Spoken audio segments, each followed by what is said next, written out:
ডিগিতে পুরো মাছ ছাড়ছে ডিগিতের মধ্যে পুরো বিকেল টাইম মানে সন্ধ্যা সন্ধ্যা তো পুরো কাটা খাওয়া খাওয়া দেখে পুরো চেনা মনে গ্রামের বিকেল কি সুন্দর ঠান্ডা ঠান্ডা ঝরঝরা তো ওইদিকে দেখো মাছগুলো কি মাছ নিয়ে যাচ্ছে তিনজন মাঝি বড়শি দিয়ে ধরে তো দেখতে থাকো। তারপরে আসি গেলাম এইদিকে নিয়ে কোনার দিঘির কোনার সাইডে আসি গেলাম তো আসিয়া দেখিব দুটো কুকুর আছে পিছনত হালকা দেখা গেল তারপরে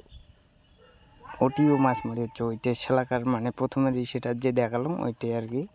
ওটা একটা ছাওয়া কচু গাড়ি ধরছে সাঁওতাল আর কেউ নেই মানে আমার কচু গিলে নিচে ইসে তোমার পাইকারি সিস্টেমে